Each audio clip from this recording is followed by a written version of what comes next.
So thanks for coming in. This is my talk that shouldn't have worked, Payload Development 101. Got some awesome cover art there from our marketing guy, Jaycon. So this is who I am. I've got a few years of experience in IT, got a few certs, I do a few things. Anyway, so let's get down to the meat and bones of this. So who is this for? I wrote this talk for red teamers and blue teamers. When I was coming up, I tried to write talks that I would have liked to have found whenever I was getting started. But also during a lot of debrief calls, we get questioned by blue teamers, you know, how is it that we've tuned our EDR and our AV so, you know, just put a lot of effort into that and you guys are still walking right past it. So, or we get asked, you know, okay, that's great, you guys showed us a lot of stuff. You know, what do we do the other 51 weeks you're not here? So I tried to write this talk so that it's at least a jumping off point for people who want to learn about payload development to test their endpoint products, or if you're on the offensive side, to test them and try and get your stuff up and running.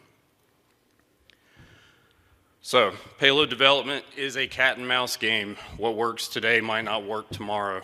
Mike will tell you, we have a lot of instances where we're on a 2-week engagement, we finally get something up and running on a Friday, come in Monday morning, and it is absolutely getting nuked from orbit. So, you know, the thing is once you do find something that works, try and keep iterating on it so that you can get something that will continue to bypass those protections. Also, keep it simple. It's never failed that we have, you know, really just thrown the kitchen sink at a problem and turn around and figure out that one of the most dumbest, simplest bypasses just got us up and running. Every environment is different. I can test 5 different environments with the exact same EDR, and depending on how they've tuned it, we might either just have a cakewalk where it might as well not even be there, or we might just be getting our teeth kicked in for a week. It all depends on how well the blue team is tuning those detections and those alerts. And now, to be clear, nothing here is new or groundbreaking. This is just a collection of things that, like I said, I kind of wish I had known when I was getting started on trying to figure out how to get this off-the-shelf malware up and running. So I wanted to include this just again to show that the researchers and the open source tool writers out there, these are the gods. I'm just down here running around acting like I know what I'm doing. So just wanted to include that. All right, so just to kind of run through a quick agenda, we're going to kind of talk through some of the initial considerations for our payload.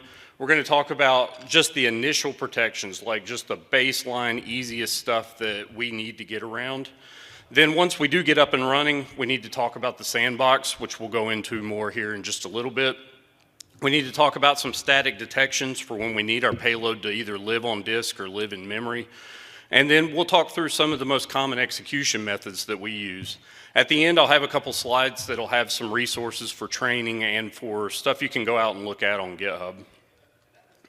So when we talk about initial considerations, we're talking about the pure basics, the programming languages that we use to write our loaders that will get our shellcode into memory. Most commonly, we use things like C and C++. We use a lot of .NET tooling, which we'll kind of go through more here in just a bit. And then up until, you know, recently, we used a lot of VBA. This would be stuff like macros in Office documents. Now, since Microsoft has started blocking those things from the internet by default, we more or less use those for lateral movement or persistence once we get on the box, just so that we're not running up against coming from the internet first, which we'll talk about that in just a minute. Now, some of the other languages that we've started looking into are Rust, Golang, Nim, and Python, which Python we use a little bit more than most. But these are languages that, you know, if nothing else is working, you can literally rewrite your loader in one of these other languages and magically you're up and running. So these are some of the common file formats that we test. We usually try to make an executable, even though those, you know, even people who are non-technical know not to run those, they still do. We try to write DLLs, especially when we start getting into side loading type attacks. We write a lot of XML. With our .NET code, it a lot of times takes an XML file and uses that to generate either an exe or a DLL. And then some of the other ones here, like the Microsoft installer files, those kinds of things, those are things we use less often, but if it works, we're glad to use it. So now one thing that we've ran into as well is there's a huge difference between copying a file over something like RDP when we're doing like an assumed breach versus downloading it through a web browser. When you execute a payload that you generated on the exact same system, it's going to operate differently than if you downloaded it from a website. So when you download it, you want to try and download it through as many different options as possible so that you can simulate as many type of TTPs as possible. So we recommend downloading it through a browser, download it through PowerShell, through Bits Admin, through curl, and make sure that you try and download it from the actual internet and not from just a locally hosted host, because if it's coming from an internal IP address, sometimes those are also treated differently.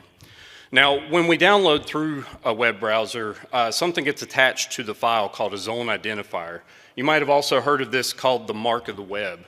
And basically what this is it's an alternate data stream that gets attached to the file. And when you look at this, it will actually show what the trust zone was where that file came from based on the website that it came from. So down at the bottom, I've got a PowerShell command there that you can look at the zone identifier on any file that you download. So some bypasses to get around this mark of the web. Real common we use is a dropper. So we write a little bit of code that will take an encoded file contained within the dropper and actually write that back to disk. Because the mark of the web gets attached to the file that was downloaded through the web browser, but it doesn't get attached to things that were written afterwards. Another one is AES encryption. Now, we'll talk about this in a little bit, but when you start getting into encryption like that, that can also be an indicator that this is a malicious file and can get blocked, where something like base64 encoding won't. Some other bypasses include container files. So up until recently, zip files. There are some zip utilities that do not attach the mark of the web when it's extracted, but Microsoft is really starting to put a lot of work into fixing that. Another one is the tar archives. So this is built into Windows by default now, along with a few other Linux utilities. And with tar archives, there is no mark of the web attached when it's extracted. But the problem here is that it's not as easy for the end user to open. So if you're trying to use it as part of a social engineering campaign, you'll actually have to build in how the end user would be able to extract that. Another one is virtual hard disks, like a VHD or a WIM file. Here, though, the problem is they have to be an admin on that system to be able to mount those disk images, but every file contained within does not get mark of the web attached. And then up until about a year ago, ISO files used to work, but now Microsoft has started paying attention to that, and by default, a low privilege user can mount an ISO file, but now everything contained within does get the mark of the web added. So I wanted to include an example to kind of show you what the mark of the web looks like. So here we can see I hosted this file on a droplet out on the internet. I downloaded it, and you can see when we run the PowerShell command from before, this is what the mark of the web looks like. So in here you can see, I think it actually shows, sometimes it actually shows the website it came from as well. But in most cases, it's just going to show that it came from the internet, and this is how things like Microsoft Smart Screen knows that you downloaded this from the internet.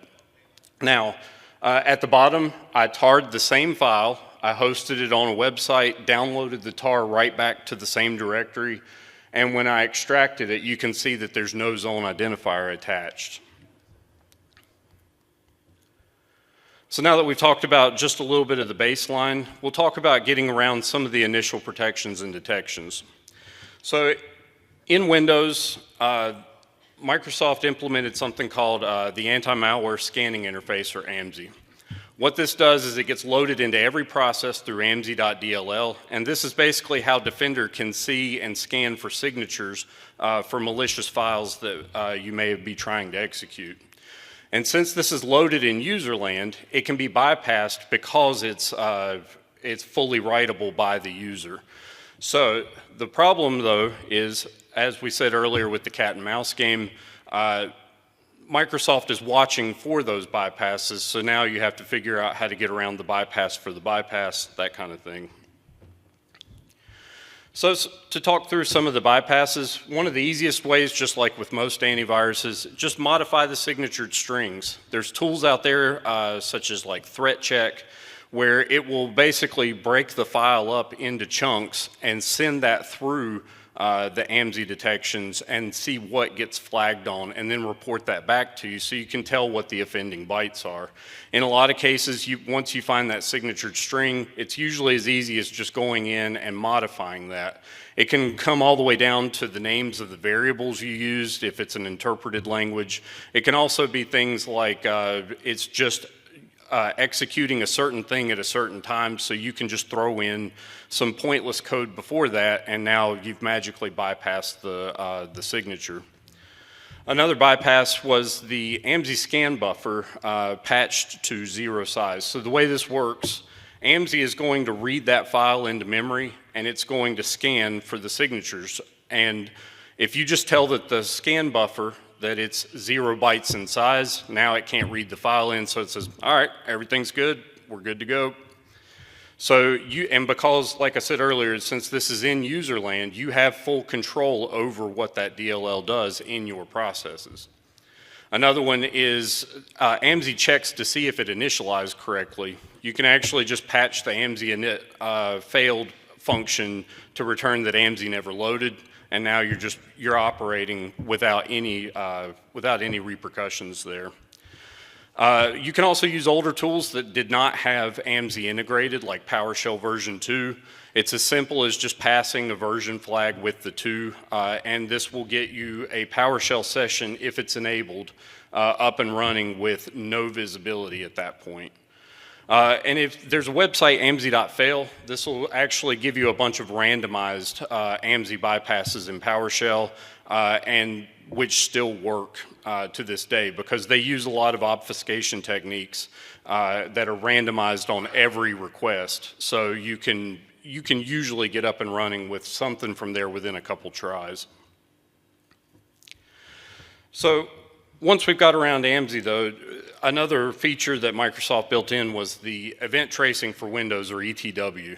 A lot of EDR products often use custom consumers for this, but what it does is it's looking at every process to look for series of events that are being executed. So not only are we getting around the signatures for the antivirus, but we're also having to make sure that we're not executing steps that follow a certain formula that malware would be using. All of the API calls for ETW are contained within NTDLL, which is another DLL that gets loaded into almost every process.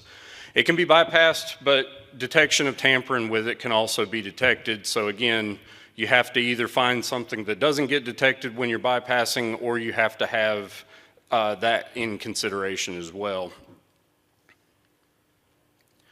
So some of the bypasses that we do for ETW, we obfuscate our .NET tooling. Since .NET is an interpreted language, most everything can be seen in clear text, including variable names, things like that.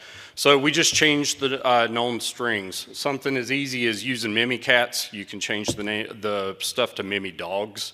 I mean, just simple little things like that. Now, that's obviously not going to be a silver bullet solution, but things like that are really as easy as it gets.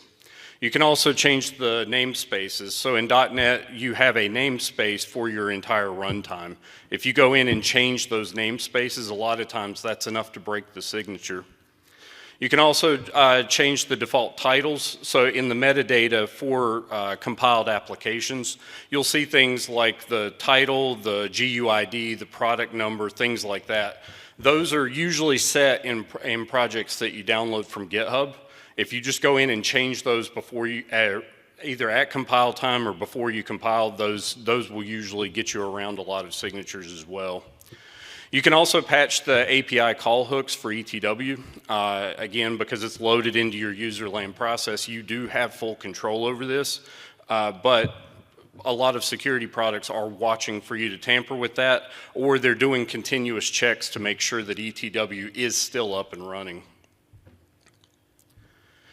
So another concept that we run into pretty frequently are EDR hooks. So what a hook is, when you have Windows API calls, the very beginning of that API call will be patched, so it'll divert any kind of request to that API call over to something like an EDR DLL. And this is how EDR is looking into whatever processes you're running. So as we can see here, see if I can get my laser pointer working here. You can barely see it. Anyway, so the one here up top, the one in red, you can see that the API call is immediately starting with a jump instruction. And this jump is what's basically sending it straight to the EDR's DLL. At the bottom, this is what a normal API call looks like. It sets up the stack by moving whatever arguments onto the stack, and then it calls the API call in memory. So what we can do to get around these hooks is we can go through every API call that's loaded in, say, kernel32.dll or ntdll.dll, and we can overwrite these with stock bytes. We can get rid of those jump instructions, so now we are operating with basically a clean API call.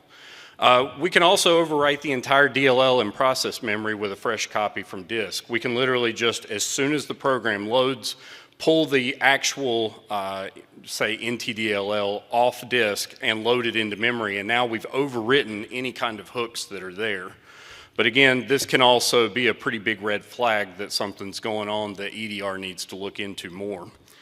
Another method from a guy, Matt Eidelberg over at Black Hills, is the freeze method. So what happens when you execute your loader, it loads a sacrificial process, and then, but it loads it in a suspended state before EDR can patch those API calls, and then it actually extracts the DLL from that process's memory into your own, so you overwrite without having to read from disk. But you know, as we've kind of said over and over again, this is a chicken and the egg problem. You need to get around those hooks, but you're going to get detected getting around those hooks. So once you are around those hooks, now we have to pretend like they're still hooked. So you start running into this kind of cyclical problem where you have to figure out how to bypass the bypass the bypass. Another real popular technique is using syscalls.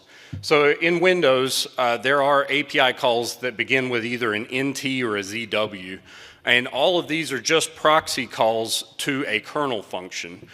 Since it would be a privilege escalation nightmare for users to have direct access to kernel level API calls, that's why these kind of filter or proxy DLL calls were created. Now the way this works is that basically once you call this, this API call, it loads the ordinal value for that, or the system service number, onto memory, and then loads your arguments and passes those along to the kernel one. But that gives system administrators the ability to block things based on hitting that proxy call from user land. It can be stealthier than the regular user land API calls, but again, it can also stick out like a sore thumb depending on what they're watching for. So some ways to generate syscalls. The most popular one is syswhispers. The syswhispers 2 is the easiest to use, but it only works for 64-bit applications. If you absolutely have to have it working with a 32-bit application, someone built out syswhispers 3, which supports 32-bit. Another couple ways of generating syscalls are to kind of resolve those API calls through the Hell's Gate and the Halo's Gate methods. Basically, this is using a roundabout way based on how far away from where you are in memory those syscalls would be. You can generate them using those methods. And then finally, you can use unmanaged assembly code in your C# or your .NET tooling. Again, this gets really complicated really fast, but it is possible. Jack Halon, I believe, is the one who wrote the articles on how to do this. All right, so we've talked about a lot of the things we have to think about as soon as we send our payload in. Once we get execution, we're going to land in something called the sandbox. Antivirus and EDR will execute your files in a sandbox, and they're watching for suspicious behavior, or they're looking for signatured strings in memory after execution. So the sandbox is just a small virtual machine, and it can be running locally or remotely by your endpoint protection. And telltale signs can be determined programmatically prior to payload detonation. So basically, what's happening is you double click that file, and in half a second, it's going to execute and see if anything malicious pops out at it. But in those instances, you can bypass this sandbox altogether and still have your code run. So some of the bypasses that we like to use is, the first one is time. So the name of the game is to slow down execution. The EDR cannot hinder the end user's experience, or else they can't get any work done, which kind of defeats the purpose of protecting the endpoint. Now, one of the most common methods is to use Windows Sleep API calls. But again, your EDR may be watching for these sleep calls, and it can stick out along with other things and start alerting the defensive teams. So these API calls, what they did in response to actors using these is they started simulating them. So even though you've got it set to sleep for an hour before execution, you double click that and your EDR will basically speed the clock up to say, okay, it's been an hour, let's execute. So it actually executes instantaneously, and you don't end up bypassing that sandbox. And like I said earlier, the API calls can be detected, and they are watched for in a lot of cases, especially when it's a binary that's unknown or from the internet. So one of the ways we like to get around that, we can do things like we can calculate large prime numbers, and we can calculate the Fibonacci sequence. So basically in both of these, we're just doing things that slow the program down without actually having to call those sleep calls before execution. So there we go. Another thing we like to use is the size. So the name of the game is to be too big to fit. You can artificially pad out a file so that it's so big that EDR just doesn't even look at it in the first place, because they know by the time they scan through all of that, the end user's been sitting there waiting on this to run for a while. So one of the methods that one of the guys on our team, Mike here, came up with was to pad it out with English words. So it just takes dictionary words, pads it out to a certain size, and now that file is just massive, and your EDR won't even look twice at it because it can't scan all of that data in a reasonable amount of time.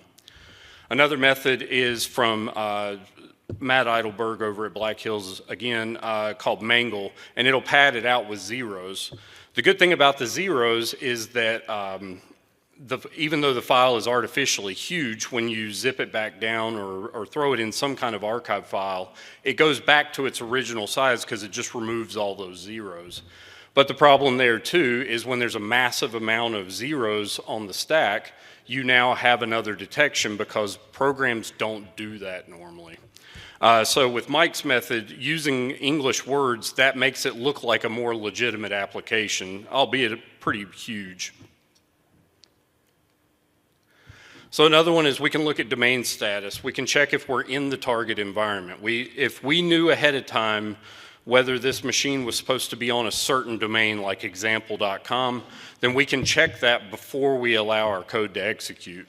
We can also just look to see if the machine's domain joined. These sandboxes, especially if they're running in a cloud instance, are just going to be a random small, probably Windows or Linux VM executing or scanning this file. So if it looks and tries to execute and sees that it's not domain joined or it's not on the correct domain, then it'll just nope out and it'll send it back saying everything good.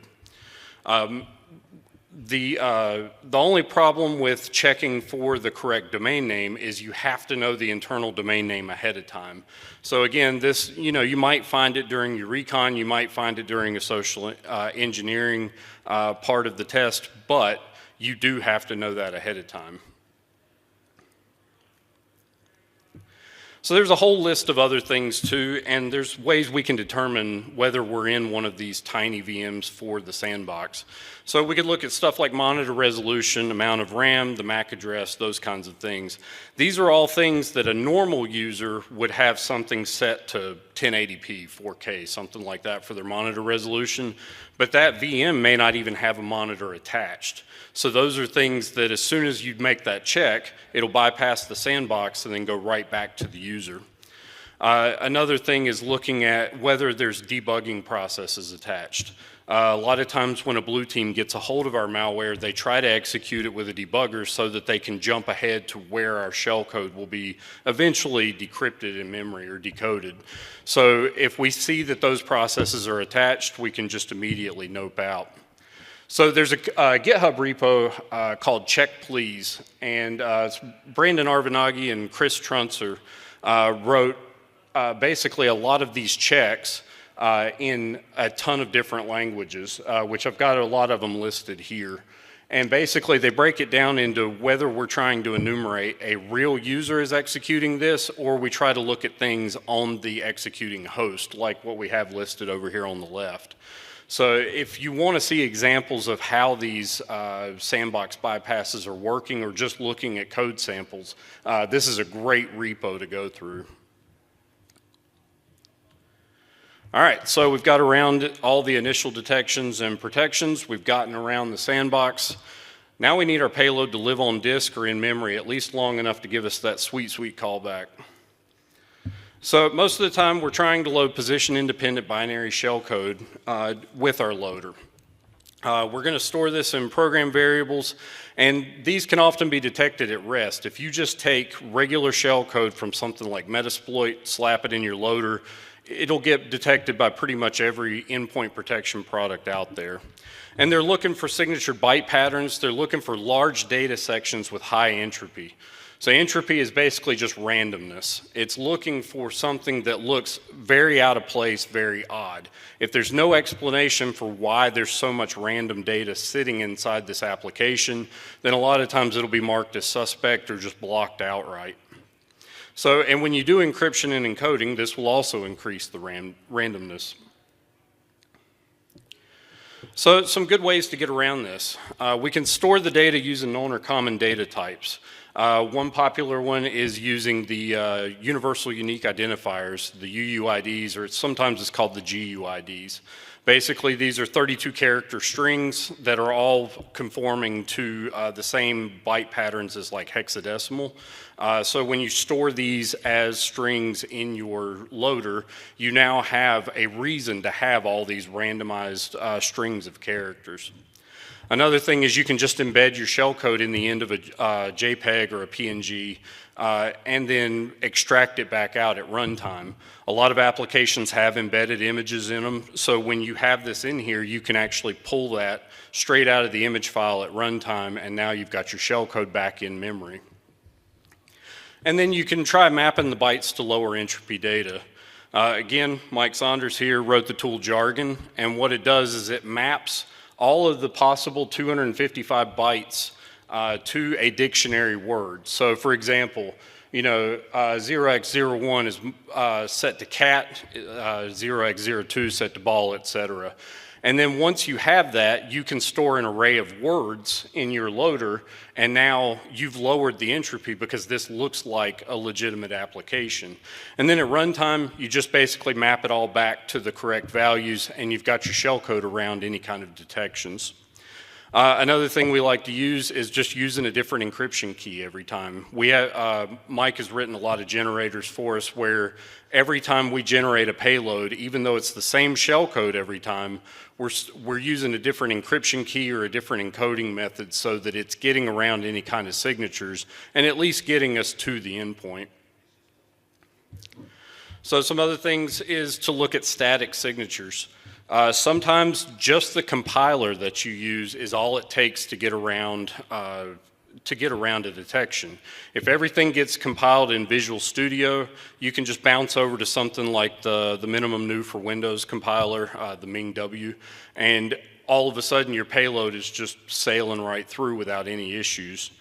Another thing to look at is if it came from GitHub, it's signatured. Every defensive product out there is watching GitHub, they're watching Twitter, they're watching for links to these tools. And so if you're just taking the stock application or the stock code from GitHub and executing it, more than likely it's signatured. Also, if it's a widely used C2 framework, the default payloads are signatured. You know, we use a lot of Cobalt Strike, we use Sliver, Covenant, Brute Retell, a lot of different C2 frameworks, but so do all the defensive products. They use the exact same C2 frameworks, and they create signatures because they've got a lot riding on the fact that they're trying to protect their customers from this. So what you need to do is you need to go through and try and modify those C2s as much as you can. So to get around some public code signatures, you can change variable names or links depending on what type of language it is, whether it's compiled or interpreted. A lot of times these programs will use a set amount of characters so that they can store your shellcode. If you just increase it by 1, all of a sudden you've broken the signature. Another thing, like Cobalt Strike likes to fill out their buffers with all A's. You can literally go in there and change it to a B, and now you're at least getting around one of the signatures. You can change the checksum or the hash of the final payload. So just echo a couple bytes onto the end of the payload. You can go in and change some of the metadata on something. A lot of times this is enough to break the checksum of that file, and now it'll start sailing through again. And like I said on the last slide, just change your default encryption keys. A lot of the tools that we look at on GitHub have a very obvious key that it's using in memory. And a lot of the signatures that are written are for that exact key. And you can change one letter, change the whole word, doesn't matter. All of a sudden, now you're operating. So you can also bypass some of the default C2 frameworks detections. So with Cobalt Strike, they've released kits for almost every aspect of the C2. And what it does is you can go in and use your own custom code to start performing the actions for this C2. And once you start customizing those things, all of a sudden you're breaking just about every signature out there. You can also recompile these kits without any code changes, and certain little things will get changed during the compilation, which will just magically start walking around those detections. Another thing to look at is the order of operations. So pretty much every malware out there is doing the exact same thing. They've got the shellcode embedded in. They're going to provision memory space. They're going to copy that shellcode into that memory space. They're going to make that memory space executable, and then they're going to run it. So one of the things that we like to do is break up the order with unnecessary code. Start throwing spaghetti code in there, dead-end code, just dumb stuff that has nothing to do with anything. And a lot of times that's enough to break up the signatures, or at least stall things out long enough so that you can get around some of the other detections based on the series of events there. Another thing to think about, try not to be suspicious immediately. So if I double click an executable and half a second later I'm already calling out to a C2 server, then that can be an indicator of compromise. So if you do other things first, if you drop a file to disk, if you start just reading random files on disk, just anything that doesn't immediately have you calling back after execution can be enough to get around at least some detections. Another thing to look at is the parent-child process tree. So in Windows, when you double-click something, you are running as a child of Explorer.exe. If you run a command from the command prompt, you are running as a child of cmd.exe. So a lot of defensive products are looking at these relationships here. And so, you know, a good thing to think of, like a good example is, why is Microsoft Word all of a sudden running cmd.exe? Why is it running PowerShell? Why is Word, you know, running these things and writing to these files that have nothing to do with an Office product? Another thing to think about is when you inject into a process, don't inject into processes that shouldn't be talking to the internet unless you're trying to get caught. You know, Notepad should never be talking to the internet. But now if you inject into something like a web browser or a chat application, those things talk to the internet all day, and it makes sense that it's talking all day. Another thing to look at are the memory protections. So when we provision that memory space to copy our shellcode in, a lot of times lazy programmers will just set that to read, write, execute right off the bat. That, in a lot of cases, is pretty suspect and will get you caught. So what you can do is you can set it to read, write your stuff in there, set it back to read, execute, now you're up and running. So now that we've kind of talked through some of the methods that we use to get around the detections, let's talk about some of the most common execution methods. First and foremost, just the regular old executables. There are so many different ways to execute these things, either directly or passively. And it's easy to blend in with other legitimate processes. Based on the name of the executable, based on the location, a lot of these things can be enough to make it look like a legitimate thing. Now, with it being an executable, even by non-technical people, this is highly scrutinized. Your defensive products are watching any unknown executables, but your end users, say you're trying to fish your way in, you send them an executable, you know, they've been trained since birth not to double click on that executable. So this can lead to detections, either by human or by a computer. And it can be outright blocked with something called application allow listing. These are controls that your defense team can set up so that we only allow certain executables to run. But if those are not set up, when we do this right, this is actually one of the most common ways we execute our payloads. So of course, the most obvious is using cmd.exe. When you run, if you double click a shortcut file in Windows, it is running cmd.exe with your application as an argument. Another way to do it is to run explorer.exe with the separate flag. When you do this, it starts a new explorer.exe process with your application as a child of it. And then that second explorer.exe eventually dies, and once it dies, now your application's running in memory with no parent process, which gives you the ability to get around a lot of detections based on the parent-child process status. Another one we like to use, Microsoft installer files. You can build these yourself. It can execute commands before and after the intended installer file. So you can get your execution that way, or you could just have the MSI actually run your payload.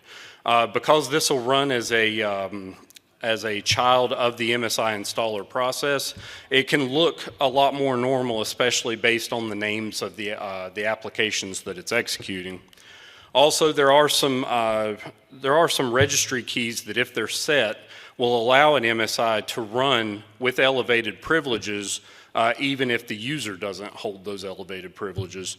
It's pretty rare. I can probably count on one hand how many times I've seen this in the last 8 years, but it is something we do run into.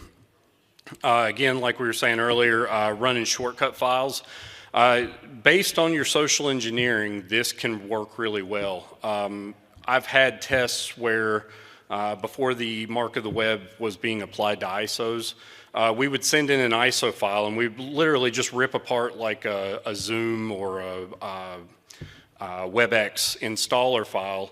We would hide our DLL in there, and then we would change the shortcut at the root to instead of running the installer file, it would actually just run our payload. And then we would have our payload call the installer file at the end, so the user never saw what was going on there. Now the problem with shortcut files, getting it to the user can be a problem. A lot of web browsers block this outright. They'll change the file extension for the shortcut. But if you can get it to the user, say in something like a zip file, this can be can work really well for you.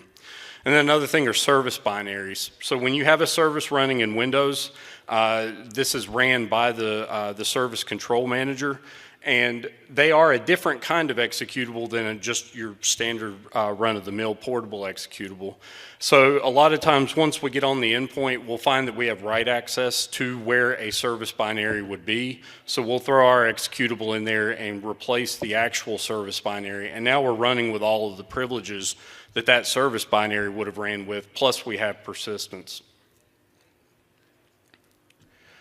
So another real popular method on our team is we like to do the living off the land. So this LOLBAS stands for living off the land binaries and scripts. Basically, MS Build is a .NET compiler. It's included with Windows 10 by default. If you look in the Microsoft .NET directories, you'll find this and a whole host of other applications.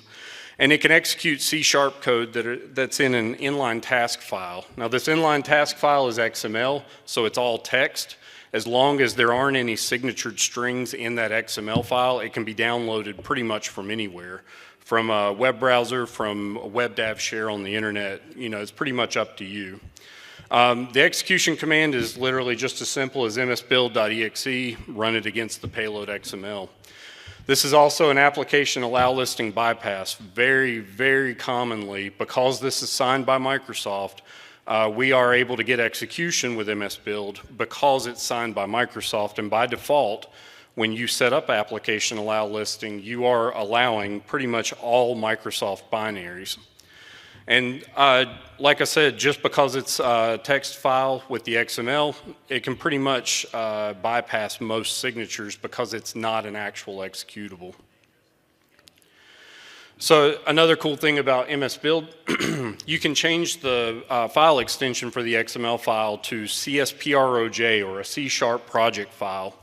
When MS Build has a CSPROJ file in the same directory, it will run it without having to provide it as an argument. So in the events, all the Windows Event Viewer would see is that MS Build was executed. And if you change the name of that MS Build, now you've got execution as what appears to be a trusted application, and you never had to provide an argument, so your payload may be hidden in Windows Explorer or something like that. So whoever's looking would have to really look close to try and find the payload file. It can also load it from a remote file hosted on WebDAV. So if you set up a WebDAV share on the internet, this can call straight out to that and load your code. And because it's C# code, you have full access to Windows APIs, so you can do all that crazy stuff we talked about earlier. Another .NET utility that we use pretty commonly is the install util.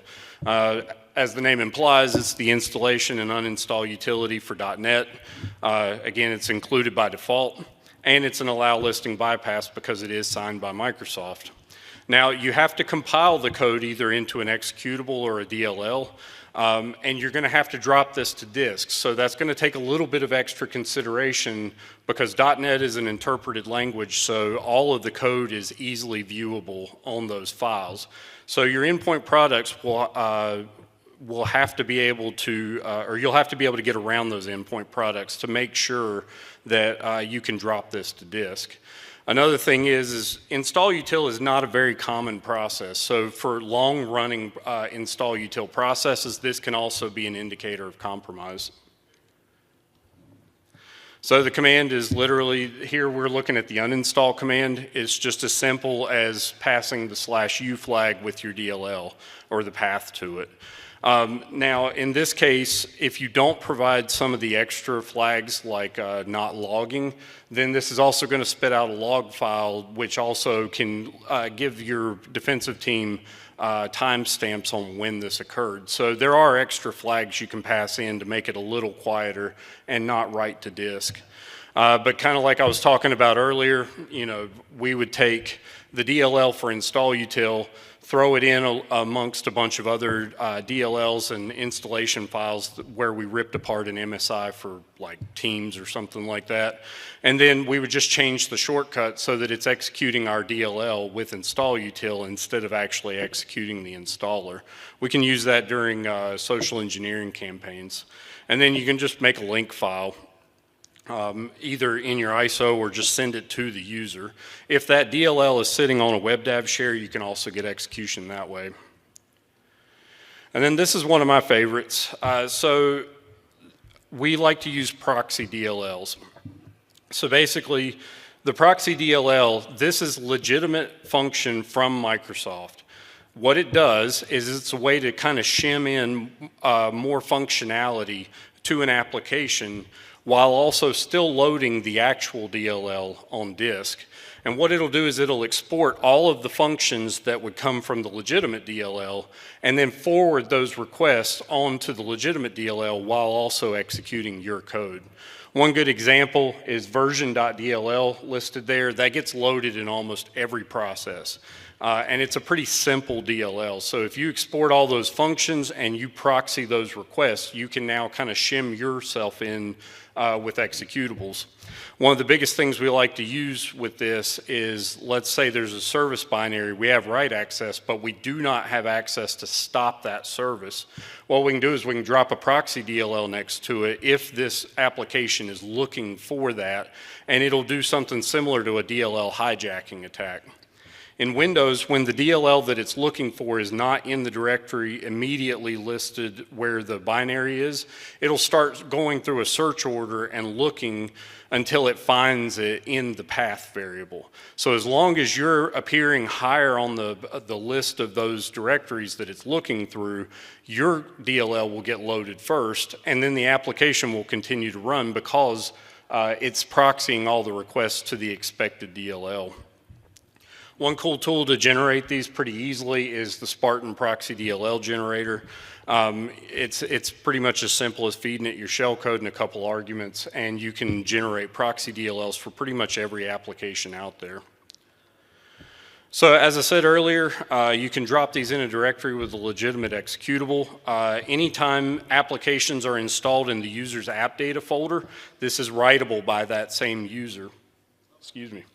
So if you know ahead of time that this team uses an application, a lot of Microsoft applications are also installed in that directory. If you drop your DLL to disk in that directory and you know that that program is looking for one out of something like, say, System32, you can get execution.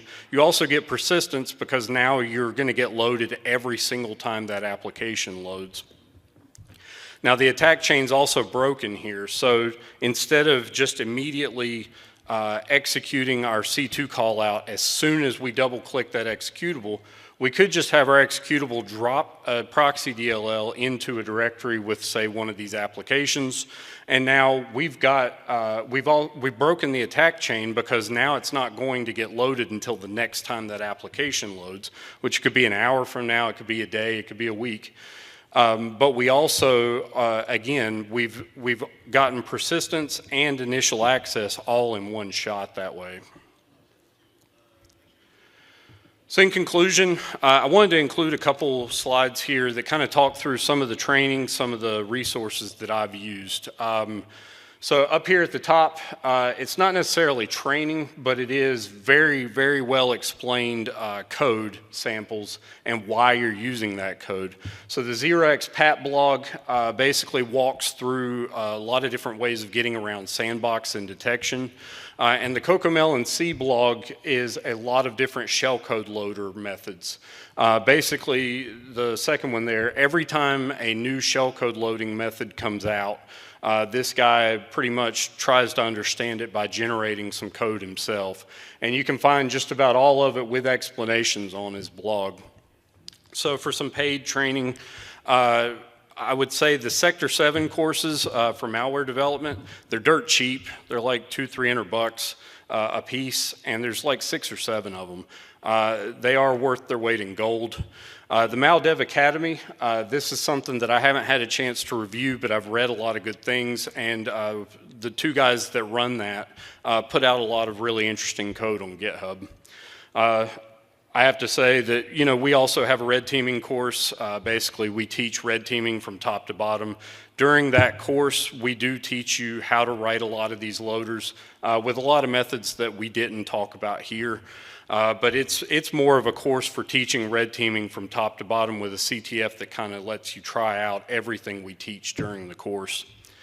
Another course I've taken is the White Knight Labs Offensive Development course. They usually offer this at Wild West Hackin Fest, but they've offered it a few other places.